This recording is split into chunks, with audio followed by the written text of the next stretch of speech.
અમદાવાદના ચાંદખેડા વિસ્તારમાં થોડા દિવસો પહેલા જે કરુણ ઘટના બની તેને આખા શહેરને હચમચાવી દીધું છે, જેમાં બે બહેનોના મોત થતા કેસમાં હવે મોટો વળાંક સામે આવ્યો છે। શું સમગ્ર મામલો તેના વિશે વિગતે ચર્ચા કરીશું। નમસ્કાર, હું છું પ્રથમ મોદી, આપ જોઈ રહ્યા છો નિર્ભય ન્યૂઝ।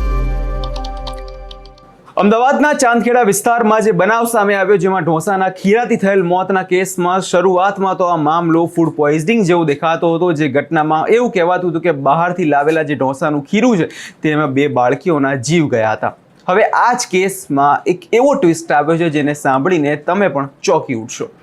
વાત છે અમદાવાદ પોલીસ દ્વારા જ્યારે માતા પિતાનો બ્લડનો રિપોર્ટ કરાવવામાં આવ્યો તેના પછી આ મામલો આખો બહાર આવ્યો છે। મેડિકલ રિપોર્ટમાં એવો ખુલાસો થયો જેણે માત્ર પોલીસને જ નહીં પણ મેડિકલ એક્સપર્ટ્સને પણ અત્યારે ચોંકાવી દીધા છે। શું આ માત્ર અકસ્માત હતો કે પછી કોઈ પૂર્વ આયોજિત કાવતરું? આ સવાલ અત્યારે ખૂબ ચર્ચામાં આવી રહ્યો છે।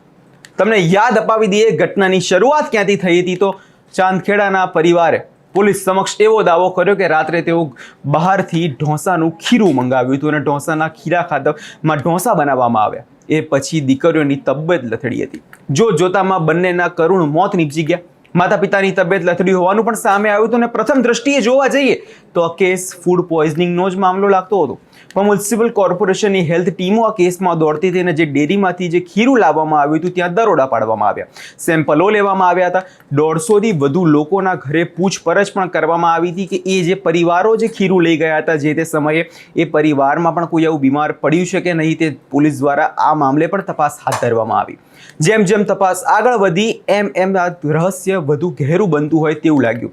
શું ખરેખર આ જે ઢોસાનું ખીરું હતું તેમાં કોઈ ઝેર હતું કે પછી આ ઢોસા છે તે માત્ર એક મોહરો હતો તેવું લાગે છે।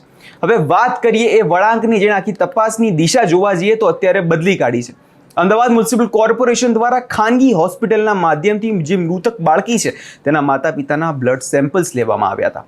આ બ્લડ રિપોર્ટમાં જે પરિણામો આવ્યા તે ખૂબ જ ચોંકાવનારા છે અને વાત એવી છે કે રિપોર્ટ મુજબ માતા અને પિતા બંનેના લોહીમાં એલ્યુમિનિયમ ફોસ્ફેટ્સ એટલે કે ઊંઘની દવા અથવા તે પ્રકારની ઘેન પેદા કરતા કેમિકલ અંશો જે છે મળી આવ્યા હતા।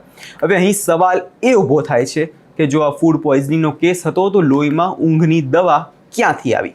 શું ઢોસામાં ઊંઘની દવા ભેળવવામાં આવી હતી કે જો ઢોસામાં કોઈ બેક્ટેરિયલ ઇન્ફેક્શન હોત તો ફૂડ પોઈઝનિંગ કરે, પણ લોહીમાં આવી દવાના અંશ મળી આવતા સીધો સંકેત આ મામલો અત્યારે પોલીસ આને આત્મહત્યા તરફ જોઈ રહી છે।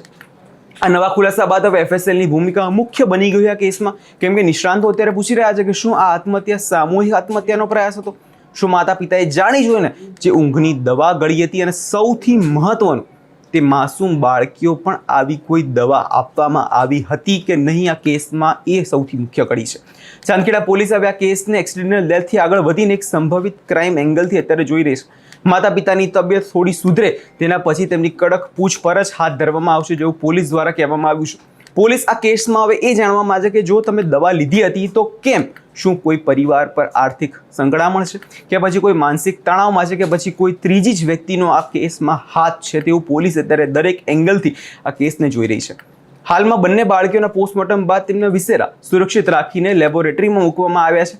જ્યારે બાળકીઓના વિસેરા રિપોર્ટ આવશે ત્યારે જે દૂધનું દૂધ અને પાણીનું પાણી જે આમાં થઈ શકે છે, જો બાળકીઓના શરીરમાં પણ આ પ્રકારના કેમિકલ મળી આવશે તો આ કેસમાં અત્યાર સુધીનો સૌથી મોટો વળાંક કહેવામાં આવશે। અત્યારે તો આખું ચાંદખેડા અને અમદાવાદ એ જ વિચારીને બેઠું છે કે શું આ માતા પિતા પોતાની જે દીકરીઓ છે તેની સાથે આવું કેવી રીતે કરી શકે છે, કારણ કે જે આ કેસમાં અત્યારે આત્મહત્યાના એંગલથી પણ પોલીસ દ્વારા તપાસ કરવામાં આવી રહી છે। આ વિષયમાં તમારો શું અભિપ્રાય છે અમને કમેન્ટ કરી ચોક્કસથી જણાવજો અને અમારી ચેનલ નિર્ભય ન્યૂઝને લાઇક, શેર અને સબસ્ક્રાઇબ કરવાનું ભૂલશો નહીં।